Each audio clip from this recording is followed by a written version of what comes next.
Hello everyone, welcome to episode 2 of our Dermalux Difference webinar series, where today we're going to be discussing better treatment outcomes with Dermalux. We had such a fantastic response to episode 1, and if you missed it, it's available to watch on our YouTube channel now. I'm Louise Taylor from Dermalux, and joining me today I have 2 very special guests, so Vanessa Brown and Dr. Abs from VL Aesthetics up in Carlisle. So Vanessa and Dr. Abs are going to be sharing their thoughts about how important LED phototherapy is for a skincare business. We're going to be sharing some protocols and also some results that they've achieved across various skin conditions. So we've got a lot to talk about today, and if you have any questions, please feel free to put those in the chat. We will have a look at answering those as we go through and also at the end. So I'm now going to hand over to Vanessa and Dr. Abs and let them introduce themselves to you. Thank you both. Hi, thanks everyone for joining us today. My name is Vanessa and I own and run VL Aesthetics, which is an award-winning skin, body and laser clinic located in Carlisle, which is in Cumbria in the north of England. Today we're joined by Dr. Abs, who's our aesthetic doctor, and we're going to chat you through why Dermalux is such an integral part of the business. So Dr. Abs, do you want to introduce yourself? Sure. Hi everyone, my name is Dr. Abs. As Vanessa said, I work with her at VL Aesthetics in Carlisle. I'm based in Carlisle and Leeds mainly. I work around the UK. I work internationally sometimes. I provide clinical treatments for my own patients. I teach at university level. I teach other professionals. I'm involved in research and clinical trials and things. And for me personally, of all the sort of thousands and thousands of cases I've done, or the huge amount of papers and books that I constantly read, for me, LED therapy is something that is definitely in the future of cosmetic medicine. And I will try and use it wherever possible for many, many reasons, most of which hopefully we're going to go through today. Yeah. So should we maybe kickstart the webinar by talking through why you as a practice, as a clinician, should take LED so seriously? I think quite a lot of people often think that LED is an add-on, probably because it's been marketed in that way to clinics for a number of years. However, we believe that LED should be more than an add-on, and it should literally become part of every single client's journey with you in the business. So do you want to maybe start by explaining why it is such an important part of the business and not simply an add-on? Sure. So LEDs, unfortunately, I don't think there's been enough time since LEDs became so phenomenal for everyone to really understand what they're capable of. So I believe, a long time ago when LEDs first started, they were generally, I think it was red, yellow, and green or something like that. And then sometime in the 90s, they developed the ability to make blue, and then they were able to make white light, and things grew from there. And then they realized, in the same way that leaves and plants that contain chlorophyll, the sun can hit that molecule and cause changes, and that's how plants live. That's how they respire, generate energy. And then we realize actually a similar thing happens in human tissues as well, when you're able to very finely control the wavelengths of light that are penetrating those tissues. And then we realize actually LEDs can do this, and that's when things kind of grew. And when you are able to create things so finely in terms of the wavelength, the intensity, the time, etc., etc., you can guarantee these results in a sense. And when people understood that in these tissues of ours we have certain molecules, for example, we have an area in the cell where energy is generated. There's a chain of about 4 things, 4 molecules, 4 complexes, and then there's a sort of machine at the end. And we found that when red light is hit onto human tissues, it can trigger this 4th complex. It's called cytochrome C oxidase. And that is something that allows the cell to then carry out its function. Because if you think of what energy production means the cell is able to do all the things a cell should be able to do. And so that's acting as a sort of human version of chlorophyll in a plant. It's reacting and being stimulated by radiation. In the plant's case, it's the sun. In our case, it's now with things like Dermalux, it's LED therapy.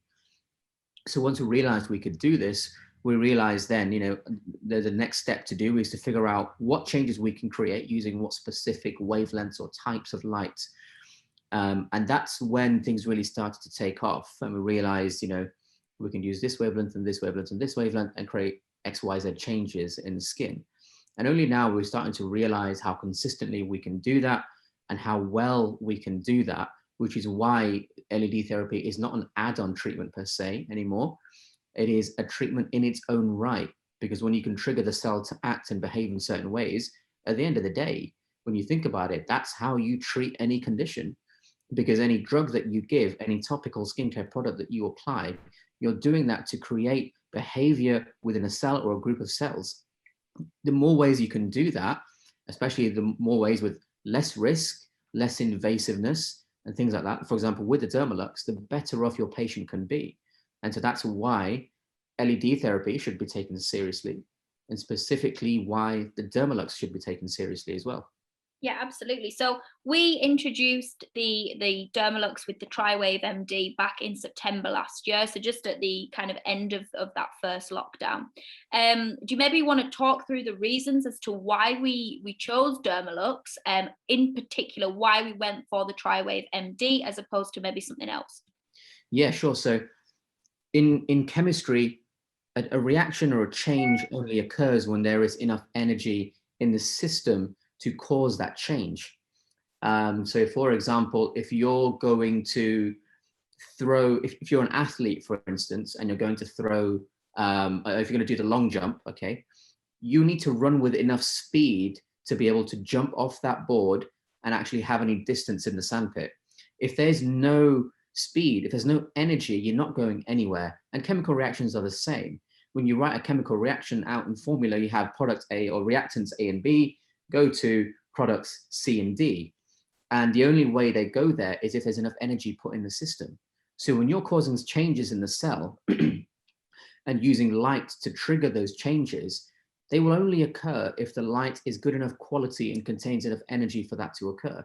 So it stands to reason that the quality of the LED, which is what's producing that light, is of utmost importance. So, why did we choose the Dermalux? Because we want the best quality LEDs to create the best quality light, to create the best quality clinical results, and have the best quality reputation for our clinic. Ultimately, the quality of your clinic is determined by the quality of the LED in this case. And when LEDs are manufactured, they are put out on the production line, and then they're tested for how accurately they can produce whichever reaction or whichever wavelength of light you'd like them to produce. And the accuracy is then given a number, shall we say. Everything, when it's a certain accuracy, goes into this box, everything else goes into that box. Dermalux get the first dibs, so they get the best. Everyone else gets the stuff that Dermalux don't want. They get the scraps, okay? Yeah. Now, if you're trying to compete with an LED, by creating an LED device, how on earth are you going to create anything that will generate a clinical result if all you're working with is stuff that no one else wants in the first place? Frankly, you can't. Yeah. So there's no alternative for me. It is a Dermalux or nothing. Yeah, absolutely. So that is fundamentally why we chose that. And the reason we chose, obviously, the Triwave is the amount of power that it can generate in a short space of time, and therefore speed up results, obviously, for our clients and for our patients as well. Yeah. Now, Dale, who is one of the key figures at Aesthetic Technology, the manufacturer of the Dermalux, if I'm not mistaken, he was involved in the QLED screen that Samsung have for their phones. He's got a lot of history in LED technology, and he knows what he's doing. If you were to use your phone for 30 minutes continuously doing some high-powered thing like editing videos or whatever, or even taking a video, you can feel in your hand that's really quite hot. And when you put it in your pocket, you're going to get a warm leg after a while because of the amount of heat that it's generating. And that's just a tiny phone. Multiply that several fold to get the amount of LED panels that you have in an LED device like the Dermalux. And it stands to reason that you're now going to be generating multiple times the heat as well. That heat needs to go somewhere. If it's not dissipated, the efficiency of the light then production is going to be detracted from. So that's why the Dermalux has such massive amounts of fans on the back. It has to dissipate that heat. If your device doesn't have that heat dissipation mechanism or thermal dissipation mechanism, then it's not needed. Which means if it's not needed, how are they doing it? The LEDs clearly aren't generating a lot of good quality light then if it's not needed. So just by the design of the machine, you can tell what's high quality and what's not. And the Dermalux, you can see it for yourself, the amount of fans that are on it. Yeah, absolutely. One of the main reasons I would recommend the Dermalux is when you teach people what's actually going on in a scientific context, in a biological context, you then no longer need to tell them why the Dermalux is the best thing, because they realize it themselves without needing to be told. That's a much more powerful way of carrying out your treatments, I think. So the way I like to teach, especially my students, I will always tell them, you know, if you imagine that you are a cell, imagine that you are a fibroblast in the dermis of someone's skin, you are going to be interacted with say, vitamins, minerals, antioxidants, oxygen, and in this case, specific wavelengths of light. Now, you couldn't care less what the device that has produced that light looks like, because when it's in contact with the cell membrane, where it was produced now means nothing, because it's not in contact with that anymore. It's in contact with you. So it doesn't matter what logo the device has. It doesn't matter what color it is, which celebrity has endorsed it, what magazine it's been featured in. At the end of the day, the cell just cares about the physics and the chemistry of what's happening to itself and nothing else. So when you understand that, you understand that it's more important to look at the biology rather than the marketing and everything else. And once you understand that, you realize actually this really is the best machine, because you can have a great looking machine that costs a lot of money, but if the cellular interaction is poor, you're going to get a zero result.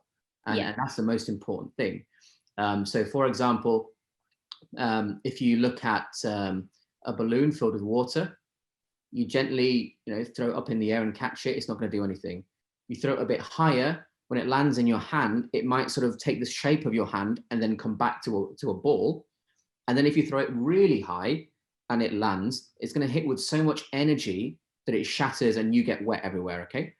The reason for that, when you throw it much higher, it's now got a lot more energy. So when it hits your hand, the bigger impact means a change occurs. And if your light interacting with your cell or your subcellular organelle is not high enough energy or good quality energy, no balloon is going to get smashed and no change is going to occur. If you are too underpowered, if it's too low quality or not enough energy, nothing's going to happen.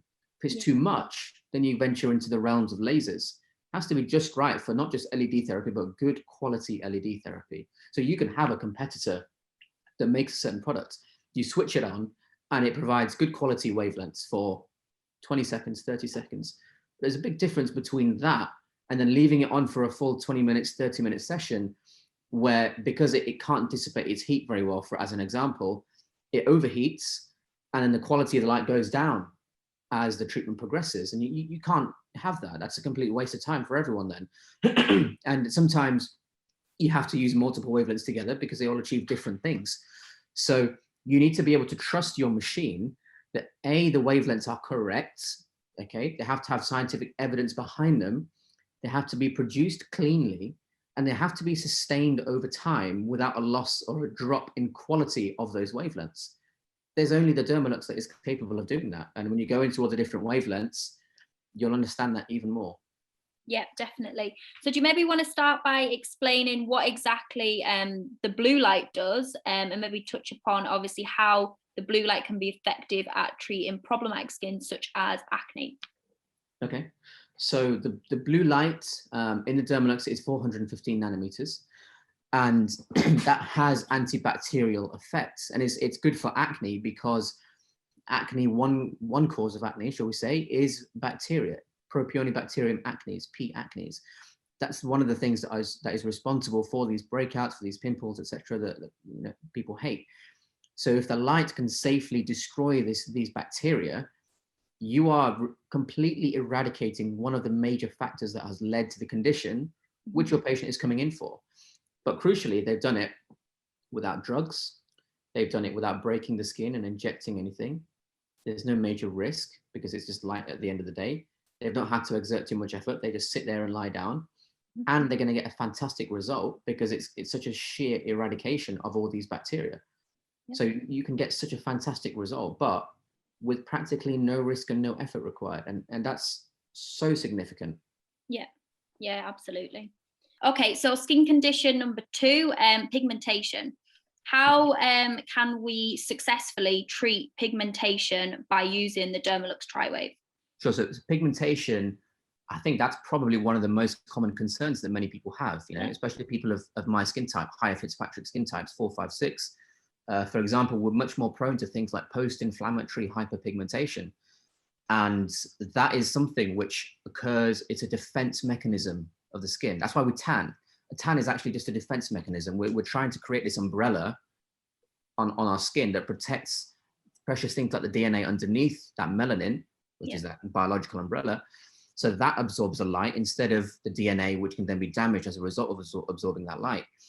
So one of the ways we can stop the pigmentation is by simply reducing the body's need to inflame. So post-inflammatory hyperpigmentation, as one example of pigmentation, as the name suggests, comes as a result of inflammation. The body is reacting to it, thinking it's under harm. So if you can control that immune response, you're going to get a much better result. So if you create, a treatment protocol of around 830 nanometers, even leading up to the traumatic event, such as a peel, for instance, you're going to calm that skin before anything happens. So you're in a much better position to reduce the risk of PIH. I wouldn't use it immediately after a peel necessarily, depends on the case. But you can use it following that as well to again reduce the inflammatory response. Now, I mentioned at the start of this that in our cells we have this sequence of events, complex 1, 2, 3, and 4, and then we have this little machine called ATP synthase. This is the target for red light at the Dermalux at 630 nanometers. Now, when this light hits complex 4, which is cytochrome C oxidase, that's the final step before energy is actually created. Now, this can be clogged up, as I said, with things like nitric oxide. And that actually is a trigger for inflammatory cascades. And that creates an immune response. You see cytokines, things like that, which can, interleukins, tumor necrosis factors, tumor necrosis factor alpha. These things are what tell the body trauma is occurring, something is wrong. It generates that immune response, that inflammatory response. And this is why, for me personally, I think the NIR setting on the Dermalux is groundbreaking, and it's so amazing. I'll put it to you this way. If any of you have children, then you will understand that if they cut themselves or fall over, they graze their hand, knee, whatever, you're going to see a mark, but then probably in a couple of days, it's almost completely disappeared. And you're almost jealous because they can heal so quickly and so well. Whereas the same thing happened to you, you would have that mark for months, maybe years, depending on the size of the trauma. Now, the stimulus can be the same for you and your child, or an adult and a child, but the response is incredibly different. And when we look at what happens on a cellular level to create these differences, it's because the cellular response, among other things, it's because the cellular response is very, very different. Different cells are called upon. And when we really analyze these things, we look at actually it's partly also to do with inflammation. So that's why, for instance, when you have a trauma to the skin that's really quite severe, you might get scar tissue because the body thinks it's that traumatic that it immediately lays down collagen, and it lays down collagen in a line as opposed to like a basket weave. That's why scar tissue is strong in one direction. It's a body's response to that trauma, thinking it's going to happen again. If you cause too much inflammation, you're going to get things like this. That's why I think it's very wrong that when people do things like microneedling, they say, oh, the more inflammation, the better. Well, if that's the case, why is it that people with psoriasis and actinic keratoses don't have the best skin in the world? And they clearly don't. And when you look at people that heal scarless, it's actually because they're inflaming less. So when you are creating procedures and treatments for patients that have the ability to inflame, and you can then control that inflammation using 830 nanometer wavelengths on the Dermalux, you are so much less likely to cause scar tissue, redness, soreness, post-inflammatory hyperpigmentation, post-op pain, things like that. There's many, many things that it can actually prevent in the best way possible. Absolutely.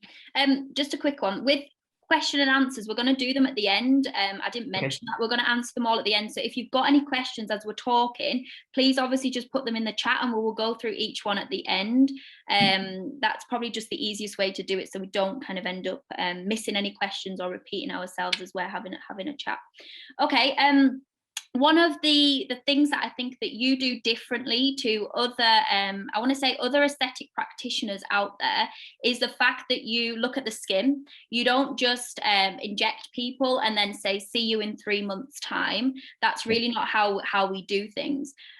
So why as an aesthetic practitioner, an aesthetic doctor, etc., is it so important to look at the fundamental skin health first before you begin any sort of treatment plan that you choose to do for the patient?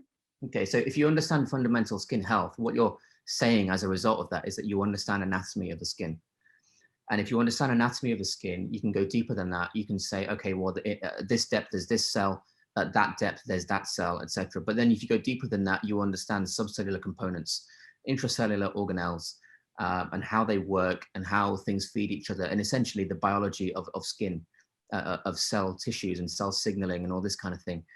So once you understand things like that, and you understand that actually, you have this cell in the dermis, fibroblast, let's say, and its products include hyaluronic acid, collagen, elastin, etc. When you understand that all those things are made by the same cell, and there's a problem with all of them, you can look at that person and say, actually, it's probably because that individual cell isn't functioning. Is it because it's not being fed right? And I know what it needs because I know it needs these inputs to create these outputs. Is it because its depth is shallower than it should be because there's not enough of a barrier function, there's not enough stratum corneum because they've had too many peels, so they've lost that barrier function. Once you understand the biology in this context, not just anatomy, but the function of that anatomy, it actually becomes very, very easy to treat people. And it becomes very, very easy to understand why treatments like the Dermalux are so good, because they're so risk-free, relatively speaking at least, but also because they can do things which other things just can't do. Yeah. I mean, the ability to trigger the electron transport chain, the ability to trigger the exact chain that is responsible for the activity of a cell. How many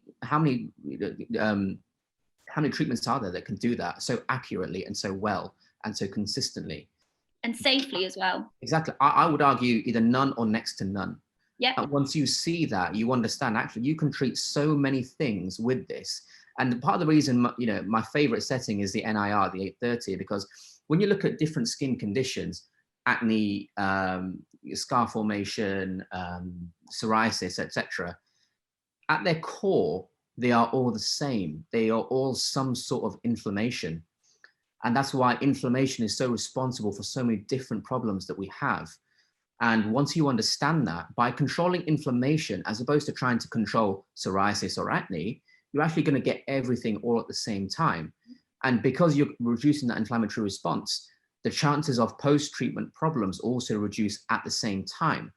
Now, one of the reasons this 830 works so well is because in this electron transport chain, where cytochrome C oxidase is hit with light from the Dermalux, if it's clogged up by nitric oxide, which is one thing that happens during the inflammatory process, that then triggers other things to happen. That then triggers things that make it much more likely for scars to form, for post-inflammatory hyperpigmentation, etc. When you fire 830 nanometer light at this particular molecule in the electron transport chain, that's when that NO gets knocked out, the nitric oxide gets knocked out, and then oxygen takes its place. So respiration can continue. So the cell's ability to act is not interrupted. When it's interrupted and stopped and all these inflammatory processes take place, that's when you get all sorts of problems. That's why people get post-op problems and scars and things like that. So by controlling that, you are healing much more like a child than an adult. That it's the difference between an adult versus an embryo healing model. You can tip the scale so you heal more like a child than an adult because you're controlling inflammation so well. That's why when I do skincare for a lot of people, whether it's preparation for Dermalux or otherwise, I will pay so much attention to the inflammation that's present. I will use a lot of things like modulating glucosides to reduce that inflammatory response in the skin. Once you do that, you're going to get much better results in so many different things. Yeah, definitely. What so do you maybe want to talk through what kind of injectable treatments would you suggest to use near infrared light afterwards? Sure. So any kind of injectable treatment is going to traumatize the skin because it's, as the name suggests, going to inject. It's going to pierce the skin. Yep. Anytime you do that, you will release factors in the skin that are immune in origin, shall we say, that are potentially going to cause some kind of inflammation. So anything that breaks the skin that is prone to some sort of inflammation or swelling or immune response can be helped with NIR. It may not increase the quality of the result that is given as a result of injecting ingredient X into the skin, whatever it may be, but it will increase the body's ability to accept that in the skin without reacting badly, shall we say. As well as that, the Dermalux, the antibacterial effect, if you use, say, the blue and the infrared, something like that, after, let's say someone is having lip fillers, when we break the skin near this area, we are leaving open the possibility of herpes simplex virus spread. And if someone has a history of this, it's something that you're going to need to talk about in the consultation. And you may prescribe, if you're able to do prescriptions, you may prescribe something like acyclovir to reduce the viral load. However, if you can also reduce the viral load with immediate treatment with a Dermalux straight after, there has been evidence to suggest it has an antiviral effect as well. So again, it stops bacterial breakouts, it stops inflammation, it just allows your skin to sit nicer and not be irritated by other things. Yeah. Okay, so we do microneedling a lot in the clinic. It's probably one of our favorite treatments to recommend for a number of different reasons. We won't go into why. And one of the things that got me at the very, very start when we introduced Dermalux is, I'm not going to name a specific manufacturer, but this specific manufacturer of a mechanical microneedling device said, no, you cannot put anything else on the skin after you finish needling the skin. That is a very, very common answer if anyone else does microneedling in the clinic. What's kind of your take from a scientific point of view as to why that is, well, wrong, pretty much? It's completely wrong. And I would love to debate someone that thinks otherwise. But okay, let me put it to you this way. If you're microneedling with whatever device you're using, be it a pen, be it a roller, whatever your preference is. Hopefully it's a roller because that's better, but I won't go into that. But let's read out his thesis on that, maybe. Let's pretend you've inflamed the skin to some extent. You are going to have some kind of response in the skin, most likely some kind of immune response. Whether it's a big one or a small one, it remains to be seen. It depends on how much trauma you're causing in the skin. If you are traumatizing to the point where there is a greater immune response, you will trigger a lot more sequential cascades in the skin, which can result in things like hyperpigmentation, scar tissue formation, redness, just generalized inflammation, erythema, things like that. If you can settle that down, you allow your skin to actually accept whatever ingredients you're putting into the skin. Now, in terms of how you combine the Dermalux with microneedling, there's a very specific way, and it will take an incredibly huge amount of anyone to change the way I do it. Once the skin has been punctured with however you'd like to do it, I will take off whatever blood there is. Now you may think, oh, but you want the blood. If I'm using the Dermalux, no, I don't want it there because the blood will clot. If that clot is present on the skin, especially in large quantities, that is acting as an umbrella that's shielding the skin from the Dermalux. The whole point of putting Dermalux there is that it isn't shielded, it can actually touch the skin, the light can reach the skin. So I will needle, I will not put anything on the skin, I will simply clear what blood there is. Now, before the patient comes in, I will make sure the Dermalux is at the right setting. If the patient's head is on the chair or the bench here, I will get the Dermalux right next to them.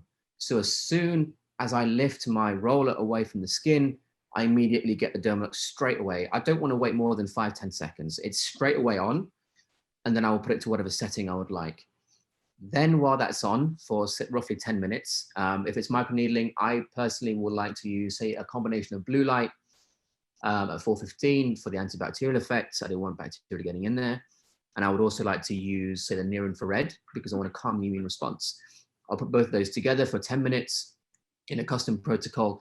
That will give me somewhere between, say, 55 and 60 joules of energy. And that's enough for me. I think that's probably best after that treatment. While that Dermalux is on there, I will then get ready whatever I would like to put on the skin.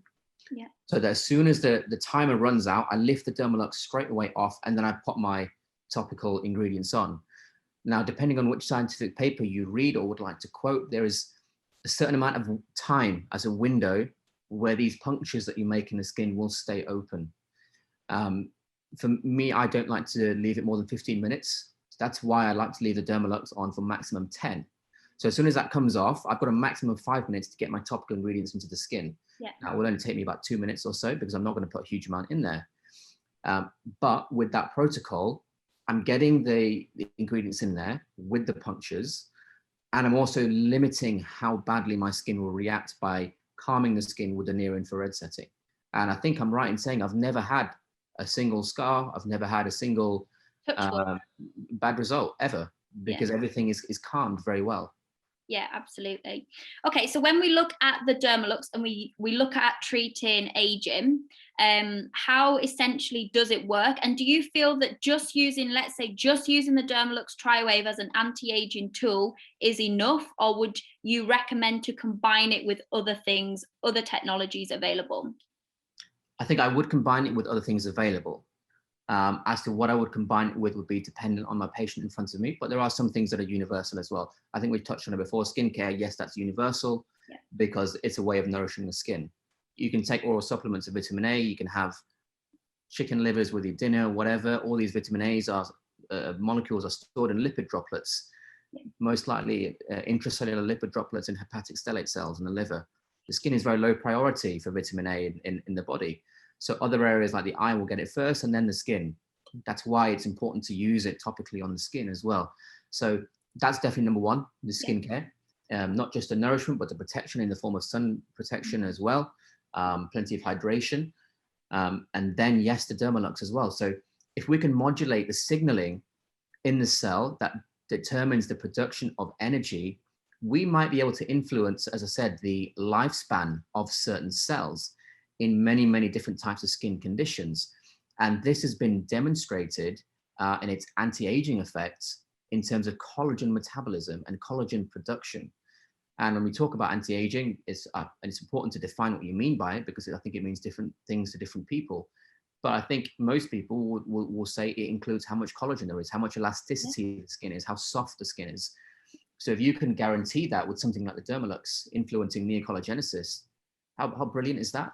Yeah, true. So this is what I mean. It should be an integral part of every single treatment plan. Obviously, providing there's no contraindications to having light therapy. But it should be built into every single treatment plan that you do for your patients. Because it's so important. I mean, these pathways that these signals are being sent through in the skin.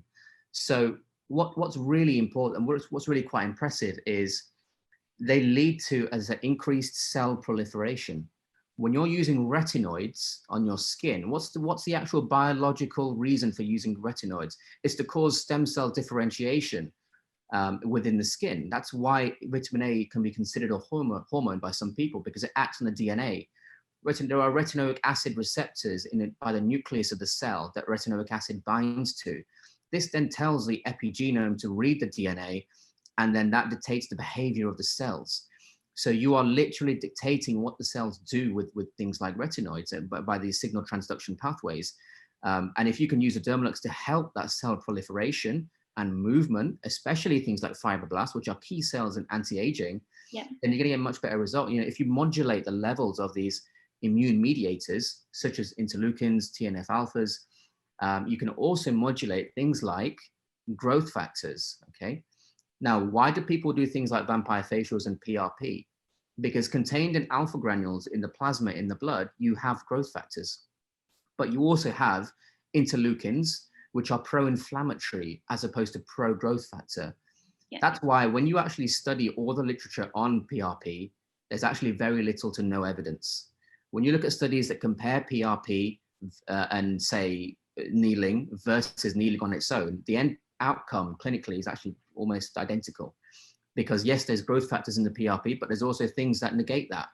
And if you use the Dermalux to signal these pathways and generate growth factors as a result of reading the DNA, you are generating these growth factors without the inflammatory response, because you can also use a near infrared setting. And that for me is incredible. I mean, it's almost like you've created a method of getting all the benefits of PRP without taking blood from someone's arm, without needing to buy an expensive centrifuge, and you get the exact same growth factor release without any of the inflammation risk. Yeah, and also just to quickly touch upon it, in terms of the Dermalux Triwave MD compared to IPL, I'm obviously right in saying that the fact that through some trials which have been done, which Louise was obviously telling us about, the comparison in treating vascular is pretty much very, very similar. So, you know, why, and there's obviously a lot of risks associated with doing IPL as opposed to obviously going down just using the Dermalux. Yeah, I mean, IPL, for instance, when it first came out, people were actually using it for hair removal. That's pretty outdated. I don't think anyone does that anymore. It shows how far we've come since then. Mm-hmm. And if you have the Dermalux, there's probably really no need to use IPL. What else would you need it for? You're actually saving money by not needing to buy an extra machine. And I think that's, you know, we don't have an IPL. As far as I'm aware. No, we don't need it. We're not interested in one because we have the Dermalux. Yeah. We've got a laser, but that, you know, that's for different things. And actually, that's a very good point you've just made. I mentioned before that Spider-Man's uncle once said, with great power comes great responsibility. In a laser, you have much more power. So you're going to cause not a reaction in electron transport chains, as an example, to make energy in the cell. You're going to cause, because the energy is so much more, actual damage because there's that much energy.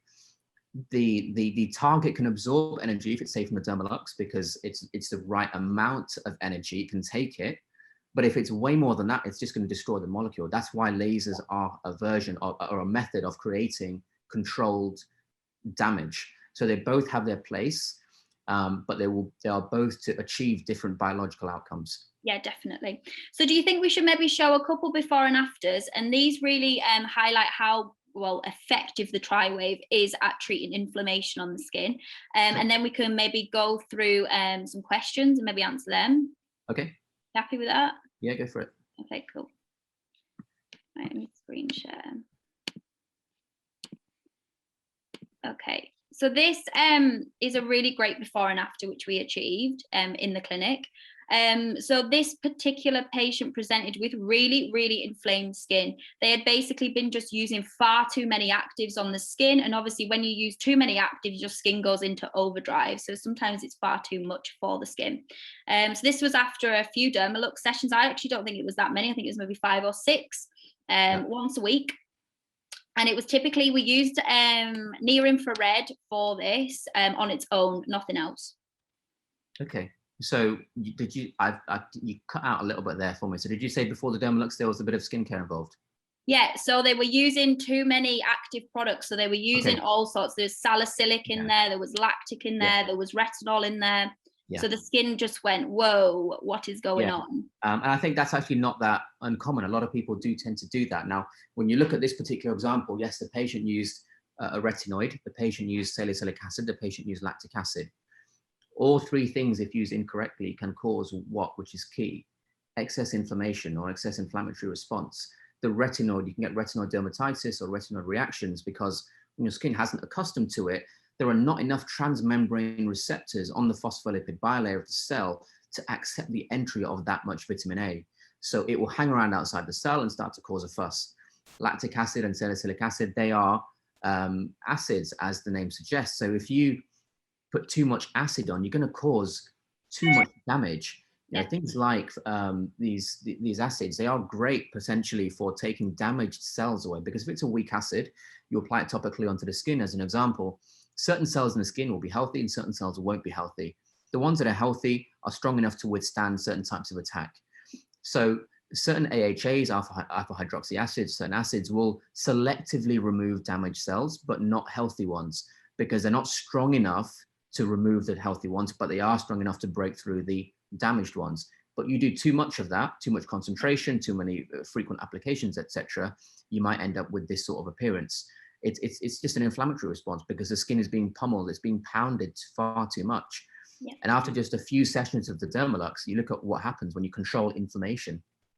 Yeah, that's why I think the Dermalux is so incredible. It's allowing people to react to treatments in a way that children do as opposed to adults. And I could talk about that for days, but that's such a huge groundbreaking thing. You know, I can't believe that it's possible, actually. Yeah. And it's very difficult to do that without a Dermalux. Yeah, absolutely. And then here's another one. So clearly on the left-hand side, there is a lot of inflammation. And then obviously look at how much that's calmed down after a series of treatments. Yeah. And again, it's inflammation. Yeah. What a surprise. It's another case of the skin trying to communicate to you through outwardly appearance that something is wrong. Yeah. So when you listen to that and you start to use that 830 nanometer setting to calm everything down, you allow the skin to actually do what it wants to do. So one of the things that happens when the skin is traumatized too much, one of the reasons scar formation takes place or any kind of inflammatory response takes place, because the trauma is so big, the skin thinks, what on earth is going on here? Everyone is panicking. So they don't think things through and they just rush into decisions. And so that's why they think, right, let's form a load of collagen and just make a shield to protect us, because we don't know what's going on. As I said before, that's why scar tissue is collagen. It is it's collagen, just like in a healthy child that has soft, bouncy skin. The difference is that in a scar tissue, it's all in one line on top of each other. So it's very protective and it has strength when it's on top of each other.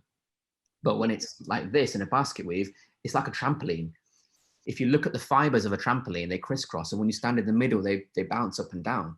So no wonder collagen like this is bouncy and it looks like someone's had a lot of anti-aging treatment. But when it's like that, it's very rigid, it can't move, and it looks like a scar. Yeah. Would you say that inflamed skin is quite a popular skin condition? I mean, in the clinic, we do see a lot of this. I don't know whether it's because we're up north, but it is very, I mean, that's why I think the Wi-Fi cut out, because it's literally just started hailstone and it was sunny like 5 minutes ago. So I had to put the light on. But anyways, so is it just the fact that we're obviously up north and the weather is not great, obviously, up here, but from my experience, it's a very common skin condition? Well, it's common because there's such a lack of education in everything we know to do with, say, dermatology and skin conditions and cosmetic treatments, etc. And people aren't aware that certain things can cause inflammation or aren't good for them, shall we say, and they aren't aware of what inflammation actually means in the skin, in our body, etc., etc. So I think it's more to do with a lack of understanding, which you kind of expect, because not everyone walks around having gone through medical school or dental school or anything like that. And it's our job to help them. And I think when you talk to them about what you're doing, I will often talk to people why I've chosen this setting. Some people might find it bored, but actually when I explain it to my patients that I'm going to use this setting to control your immune response so that you don't end up looking like this or this, they appreciate that very much. And when they see that inflammation reducing or not coming up to the same extent it was before, they start to trust you a lot more as well, because you're explaining as you're going along and you're correct in everything that you do, because you're proving it by reducing inflammation and as a result, reducing their skin condition too. Yeah, I think obviously you hit the nail on the head there. Education is key. So obviously one of the best tips we could probably give you is to talk your patient through each step of the journey and to let them know why you're doing that. They need to know. And a lot of patients are really, really clued up. I mean, they'll often come into the clinic and they'll already have read up everything about something and they're like, I want that. And you're like, okay, well, why do you want that? Yeah. It's your job as a practitioner to direct them in the right path of what they need for their problem. Yeah, I think that a useful and helpful perspective to have is a patient will come in and ask for treatment X or treatment Y or treatment Z. That's not what they want. That's the means they have chosen to achieve a particular end. Patients are really, at the end of the day, coming to you because they want to look more attractive. Let's be honest. That's basically the fundamental reason they're coming. That might mean different things. It might mean look younger, look older, look whatever. But that's the end goal that they all want. And they have come to you saying, can I have filler? Can I have LED therapy? Can I have whatever? Because they think that's the way they will achieve that end of looking more attractive or looking younger, which I suppose is the same thing in some people. So it's your job to understand that, realize that this is the end that they actually want. And they've asked for this means to achieve that end. But actually, I know, because of my better understanding of all the treatments, of all the biology, etc., that this means will be better for them rather than that. And it's just a game of trying to convince them that this is better for them or that's better for them, and being honest with them. Yeah, definitely. So should we maybe, I'll ask you some questions that obviously people have put in the chat. Do you happy with that? Yeah. So we go Okay. through some hints and tips, because I know. Yeah, we can do that first. Yeah. Yeah. So I mean, you know, we've had a Dermalux for quite some time, and there are some things I've personally seen and worked out, and I'm sure Vanessa has too. So if anyone's using the Dermalux already, one of the common things that I see people doing wrong, especially on photos that they post online, is the distance between the LED and the skin. Okay, if you double the distance to the LED, it doesn't mean the intensity of the light or the amount of light reaching the skin halves. It goes down by more than half. So the further away you get, the less intense the light is, but by a lot more. If you want to be technical, it's a negative logarithmic curve. So when you maintain that distance as close as possible, you're going to get the best result. Always keep it as close as you possibly can. Now, I admit it's difficult on the face because your face isn't completely flat, but as close as you can get to that by wrapping the LED panels around the face, the better off you're going to be. And if you're going to use the Dermalux as a post-treatment healing, inflammatory response mediator, whatever, what I always do is I will set the Dermalux up with the arm reaching out next to the patient, ready. So as soon as I have finished with the patient, say it's microneedling, as soon as I've lifted that roller off the patient's face, next to my hand, the Dermalux is already there, and I just put that down and I grab the Dermalux and put it straight away. You want minimum time between whatever treatment you're doing for them and the near-infrared setting or whatever setting you're using. For instance, plastic surgeons will do a surgical lift, a first surgical facelift, and immediately put the patient under the Dermalux. Mm-hmm. The quicker you can settle that inflammation, then the better off your patient is. Yeah. So minimize the time, if you can, between finishing treatment and using the Dermalux. As you said, we're up north. I'm not currently, but yeah, you are. Yeah, well, not as north as you. Yeah, that's true. But one problem I have is I'm always cold. I actually, when I go to work, I actually take my own heater. And blanket. It's that, yeah, and a blanket as well, because it's that cold in the room. Yeah. But if I'm using the Dermalux, I'll turn them off, because those fans on the back of the LED panels are working overtime to reduce the amount of heat being generated by the LEDs. If they can't do that, you're not going to get an efficient use of the system. So if your room is boiling hot, you're going to struggle to let the Dermalux do its thing. So my advice would be is to not do what I do and make the room boiling hot, or if you're going to, let it cool down before you turn it on and you actually use it. Yeah. Another good tip is obviously to switch it off at the end of the day. That's another. Yes, I forget to turn it off. Yeah. And I left it on all night as well. Yeah, no. Yeah, so make sure you turn it off properly at the screen, and then obviously at the back of the machine, and then at the wall as well. Yeah, so it's a health and safety hazard more than anything. It is. Yeah, don't do what I do. Yeah, definitely. And on when you use Dermalux, there's a little sort of iPad thing on the back where you control everything. Now, if I can, what I will do, I will just cover that up, say with some cling film or whatever I've got, because if you're doing it post-treatment, you're going to have gloves for whatever you're doing, injecting, needling, laser, whatever, heals. So if you touch that screen with the glove, you're going to have to then wipe it afterwards. But obviously, it's an electronic device. You don't want to get moisture in there in case it causes any damage. If you can cover that screen up, personally, I think that's easier, because you can touch that still with your glove on, and then at the end you just throw the cling film away, and that's a lot easier. Yeah, it's just like if I'm in surgery and I'm typing my notes, the nurse will put cling film over the keyboard or a cover over the keyboard, so I can treat the patient, immediately do my notes while it's still in my head, and then at the end she just throws away the cover over the top. Yeah. Another good tip I was going to say is when you're putting the goggles on, obviously we sterilize everything, so I tend to wipe things down with obviously wipes in the clinic. Well, we obviously get the team doing that. Is to put cotton pads under obviously where you're putting the goggles, because sometimes if there's still chemicals present on the goggles and that goes into someone's eye, that's obviously going to cause irritation. So I don't know, actually, maybe Louise can answer this at the end, whether there's a specific type of cleaning product that you would recommend for the goggles. I just find that the best thing to do is to sort of obviously half the cotton pads and then cover it over the eyes that way. Yeah. Shall I just add in there? Well, hello. You can actually clean with really anything, any wipes and sprays, but of course we always say just not to use any sprays directly onto the device, so they're going to get into the device or into the fans, as we said. But yes, it is safe to do that. Yeah, I just use clean out wipes, I think is fine. Yeah. Any alcohol, antibacterial products, because the devices are medically certified, obviously they've been through very stringent testing, but also we have to ensure that they can be sterilized safely without degrading the machine in any way or without creating any damage to the machine. Yeah. I would also add, I think, Vanessa, you said earlier, why is it important to understand the skin anatomy and things like that? If you do that, if you decide to go and read about those sorts of things, you understand that in the electron transport chain where this red light interacts, the molecule that is a photoacceptor for the Dermalux, the target, is, as I said, cytochrome C oxidase. This is a molecule which requires other things such as iron and copper.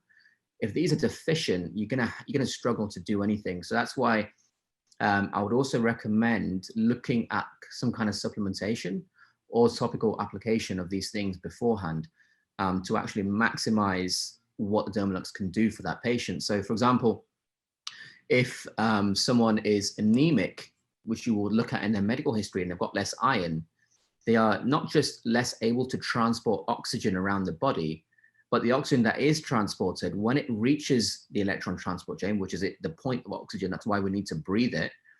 If there's not enough iron for these chains to be there, then you're going to struggle. So I will sometimes even supplement, and I know in the guide that I write for my patients, I even recommend certain types of multivitamins which have certain forms of these micronutrients, so that all the building blocks are there for these things to occur.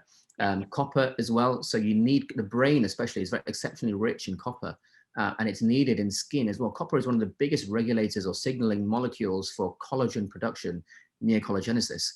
And cytochrome C oxidase relies on copper 2 and copper 3 in order to transport electrons to the final block in the chain that generates energy for the cell. Now, you can supplement with copper as well, but again, as I said, the brain is exceptionally rich. That's going to be the first priority for the body. So topical application of copper is possible as well as in a preparation phase. I would use something like copper peptides, which is a form of GHK copper, and that's going to help collagen production in anything that you do, as well as the actual ability to generate energy, which, you know, any cell doing anything needs energy. Yeah. So pay attention to the patient's medical history. If something missing, if they have an absorption disorder, anemia, whatever, then you need to consider putting those things in there prior to treatment for a better result. Okay, perfect. Shall we move on to questions, do you think? Sure, yeah, I think that's good. Good time. Okay, so this is a really good question. Actually, we were going to talk about this as well. So how do you rate home LED masks? What a great question. That's a fantastic question. I don't know who said that, but that's a high five to them. Yeah. The best thing to do with an LED mask, when you get it, is put it straight in the bin. So part of the reason that Dermalux works is, as I said before, you need to create activation energy for any chemical change to occur. What is chemistry? Chemistry is the science of change. This thing changes from A to B, but nothing will ever occur if the energy is not put into the system for that change to then take place. As an example, you can have a pile of wood sitting on the ground. The atmosphere is around it, the oxygen is around it. It doesn't spontaneously combust unless you heat it. That heat is just a method of putting energy into the wood so it can then react with the oxygen and burn. If your skin if you're trying to do things with the skin, you need to be able to achieve this activation energy for something to happen. If it's below the activation energy, nothing will happen. If it's well above, you're going to cause damage. You're talking about laser at that point. Somewhere in between is where LED therapy is. So if your LEDs cannot generate the right activation energy, you're wasting your time and you're not going to do anything. These LED masks are not powerful enough to generate the correct activation energy for these changes to occur. And that's why it's just not worth it at all. I mean, the Dermalux, if I'm not mistaken, I'm sure Louise can correct me, there's a proprietary technology in these LEDs, so no one can really copy them. As well as that, straight from the factory when they're manufactured, aesthetic technology, the people behind Dermalux, they get the first dibs. They get the best LEDs. So how on earth is anyone even supposed to compete with that? Yeah, that's I think, yeah, it's correct. We've invested a lot, over the 10 years that we've been going. It's always been, we wanted our proprietary LED technology. Yes, we've got a great in-house team that's able to sort of source that. Dale, with his background in the LED industry as well. So yes, we've been very fortunate to have the people around us that's enabled us to do that. But for us, it's about the results, and that's what we've been discussing all the way through. So yeah, there's no result with an LED mask essentially. Yeah, you're just wasting your time, really. Yeah. Okay, next question. Is there any compelling visual results on mature skin 70 plus by, I'm assuming, probably just using the LED? Is there a visible result for people of that age? Is that the question? Yes. Okay, there is a visible result, but there are certain requirements for that visible result to occur, and the requirements are the same actually for anyone regardless of age. If you're telling the skin to renew, to rejuvenate, etc., certain things are needed. As long as those things are there, it's going to happen. Okay, so it might be that different people with different starting points have different pre-Dermalux preparation protocols, but the actual Dermalux, yes, it will definitely create a change as long as the skin allows that change to occur. So as an example, if the person is malnourished, they've got a really bad diet, that needs to improve. If they don't drink enough water, there's not enough hydration in there, that needs to improve. If they're not protecting their skin from the sun, that needs to improve. All these things, all these boxes have to be ticked in everyone, regardless of age, for them to see a result. Totally. We've answered this question. Is it beneficial to use LED after microneedling? We went through that. I would add to that potentially. So it is beneficial to use after microneedling. I will use it if possible in 100% of cases. However, my personal protocol for post-needling would be the blue 415 for antibacterial and 830 for the settling of the immune response. And as I said, it will be immediately after. Once I personally take the Dermalux off, I give myself a maximum of 4 minutes to then apply my topical products. I will only ever, unless scientific literature changes with new evidence, I'll only ever apply high weight hyaluronic acid, because if you apply a foreign object, even vitamin C types such as ascorbyl tetraisobipalmitate, there has been evidence that patients that have these kind of things applied have been hospitalized due to granulomatous infections. And when you use a low weight hyaluronic acid as well, that is incredibly pro-inflammatory, pro-scar tissue, in certain instances, even pro-cancer metastasis. That's why there is a patent that exists which allows you to use low weight HA purposely inflaming the skin to do things like removing collagen from people. Why you'd want to do that, that's something for another time, but I will only ever apply high weights as high as possible. Ideally, I'd like to get to about 3,000 kilodaltons. Okay. How often do you use Dermalux for acne? Ideally in every case, because if you look at it from the patient perspective, all you want is a result. Mm-hmm. So you want something that gives you that as quick as possible, as risk-free as possible, and as effortlessly as possible. Yeah.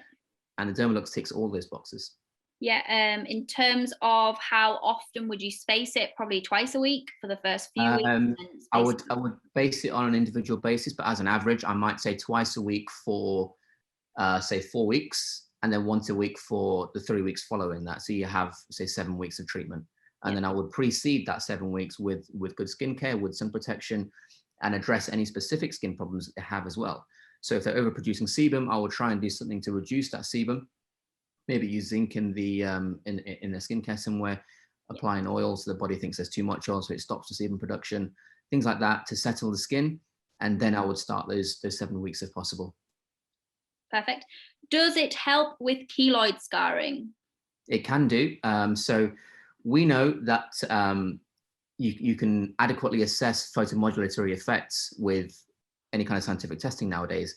Now, fibroblasts in culture have shown physiological cyclical patterns of procollagen type 1 upregulation and matrix metalloproteinase 1, MMP1, downregulation that can be emphasized by LED treatment. So when you are pro-collagen and sort of anti-MMP, which is collagen breakdown, you can control these sort of things. And keloid scars, again, are an inflammatory response. If you get that anti-inflammatory wavelength in there, 830, as soon as possible, you can control this. Now, if you can't control that and the keloid scar is formed, that's actually sometimes when I would go back to my low weight HA, I would inject that, and then that will give me roughly a 50% reduction in the keloid scar over about 2 to 3 weeks. And that's what low weight HA has been patented to do. Okay, great. Post-inflammatory hyperpigmentation, do you use red or just near infrared? So I will, post-inflammatory hyperpigmentation, I will ideally, whatever treatment it is they're having, let's say a peel as an example, I will try and get them on the near infrared leading up to that, so that their skin is calmed before they even start. And then I would try and do the near infrared. Now, the red depends on what it is that I'm doing, really. But at least near infrared, and if possible, the blue, because if there is a bacterial problem, that even if you settle the inflammation, if there's still bacteria, when they go home, that bacteria can then cause more inflammation. So I would try and be antibacterial, and I would also try and be anti-inflammatory. Okay, what's the protocol with facials, Dermalux first or after? So I would never do something like a facial followed by the Dermalux. Every substance has something called a refractive index, which means it can bend light this way or that way. Vitamin C, a lot of people will know vitamin C is ascorbic acid. Those of you that like to read a bit more will call it L-ascorbic acid.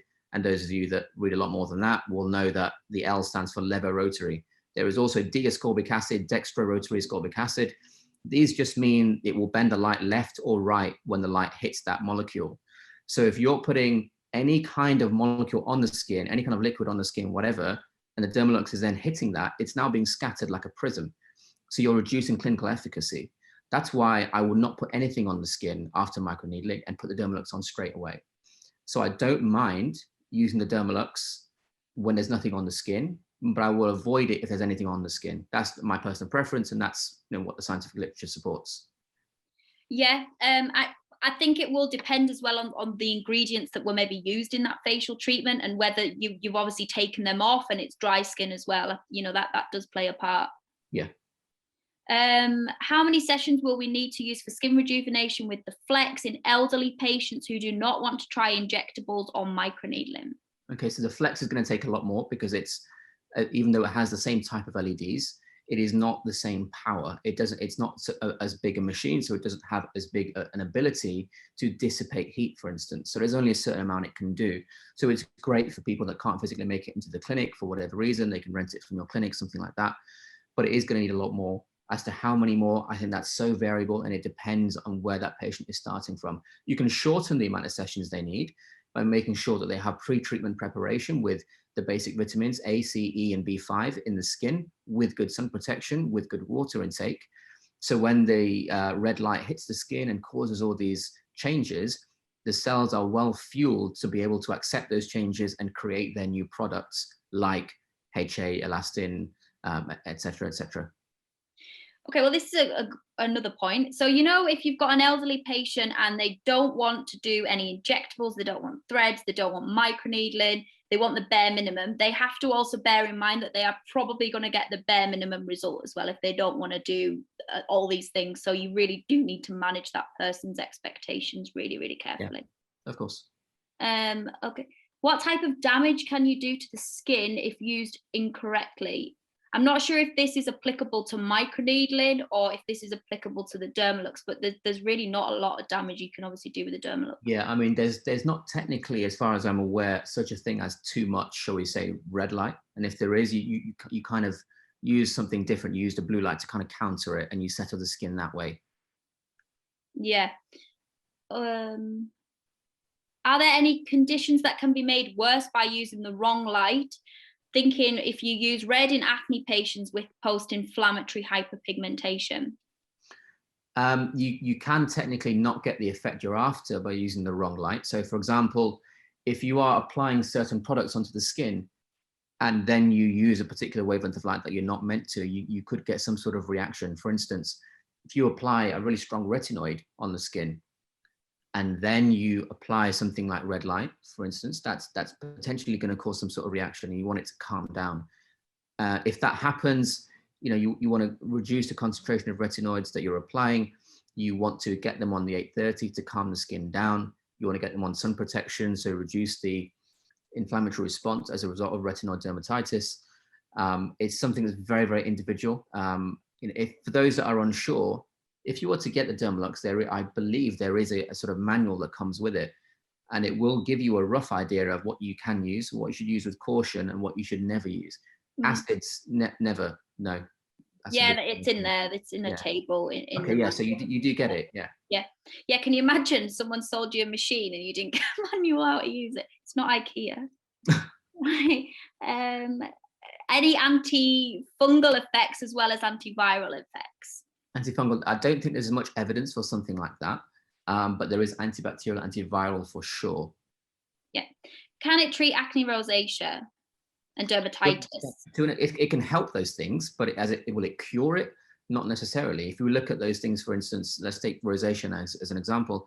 Rosacea at the end of the day is a barrier function disorder. Dermalux is not going to generate a stratum corneum for your epidermis. It will not create a barrier for you. It can settle things down. It can help your cells function. It can reduce the bacterial load.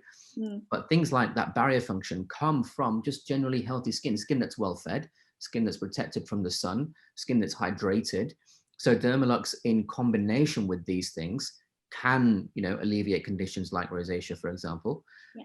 Acne, again, there's so many different things that can lead to things like acne.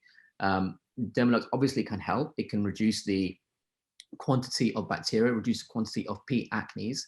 But then, sometimes acne is related to hormonal conditions. If there's a lot of testosterone, that's why teenagers get it a lot.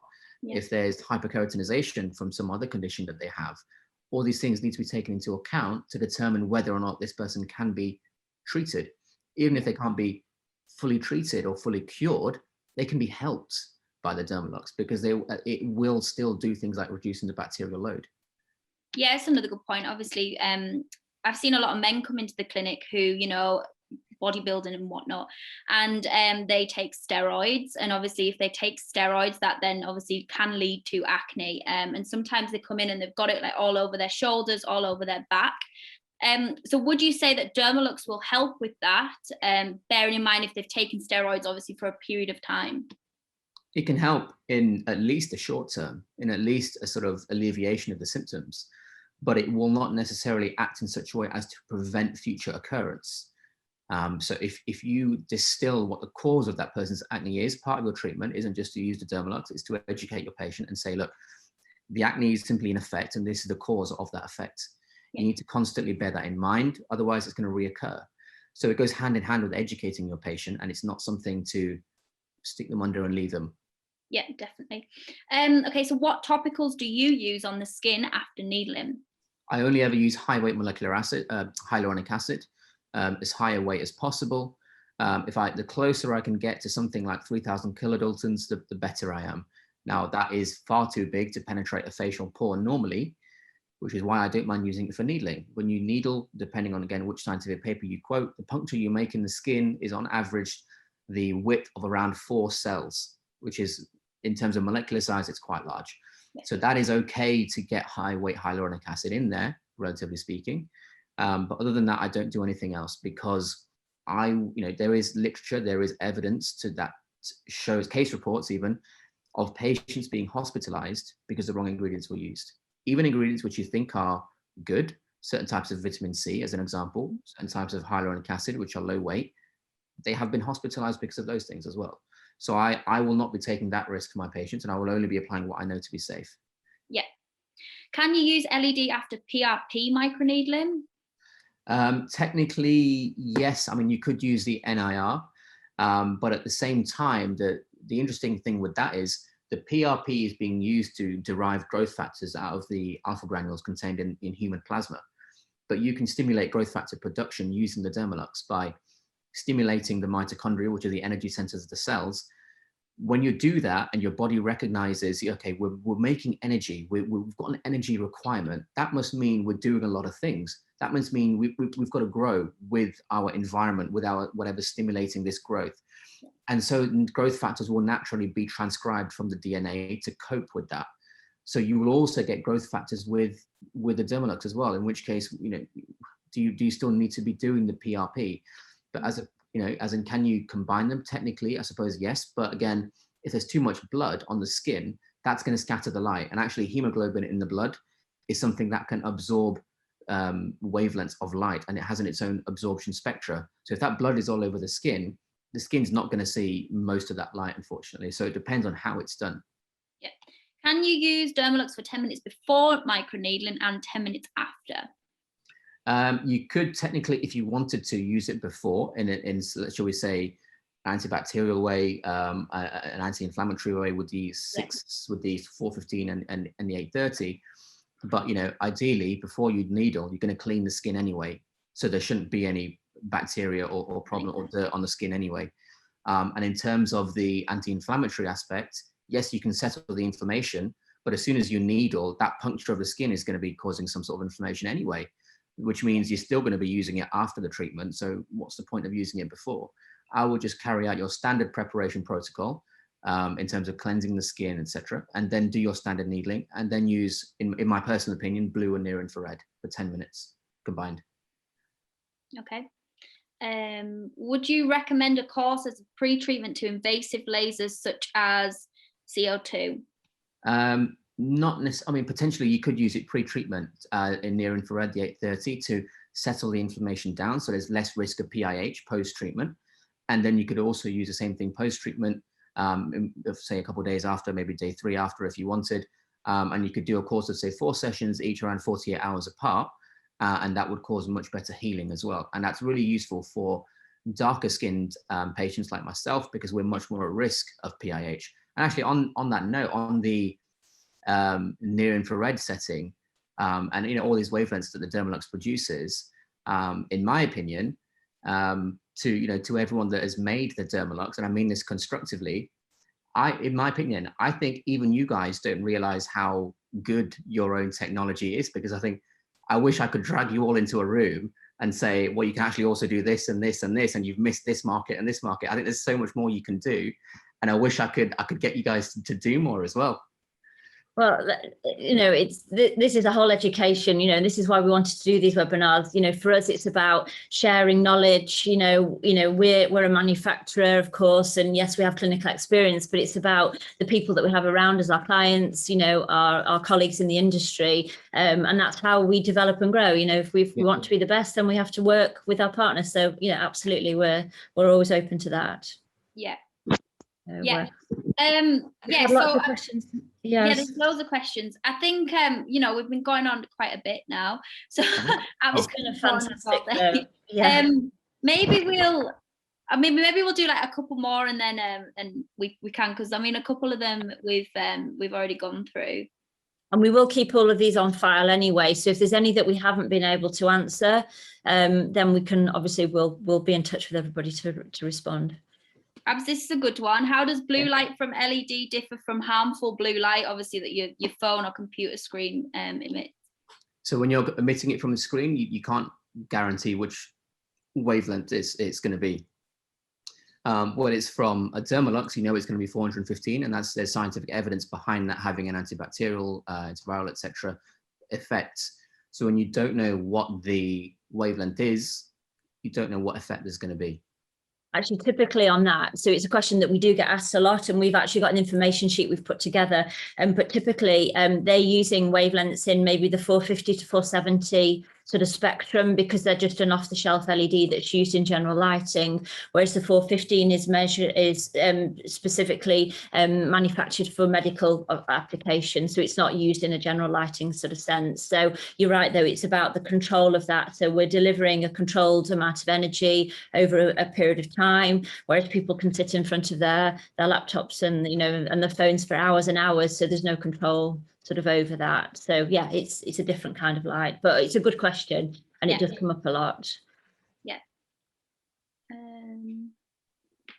What example of a high weight hyaluronic acid? Well, that's something which you need to ask the manufacturer of HA and say, what is your weight? Quite a few won't actually say, in which case I'm never buying their products. Because they don't know. Yeah, partly, possibly. Yeah. But one example is Toscani HA3, which I do quite like. That is 3,000 kilodaltons. BCN mesotherapy products in Spain, they do some HA products which have different weights. I will try and use the 3.5%, which is a higher weight.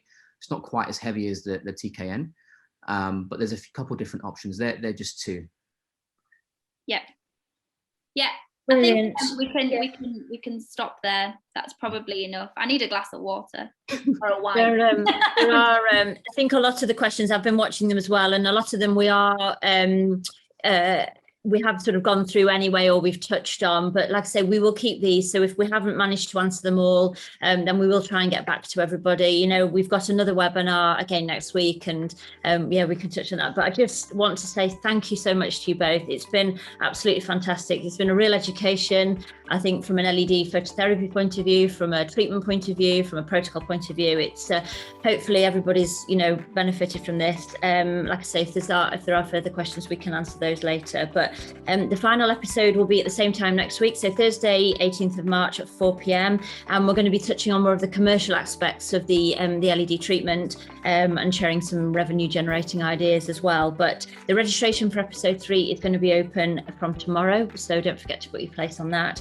And yeah, just going to say thank you very much again to you both. It's been, yeah, brilliant. Thank you. Yeah, thanks for having us. No problem at all. So well, thanks everyone as well, and hopefully see you all next week. Yeah, see you next week. Thank you. Yeah. Take care. Thank you. Bye.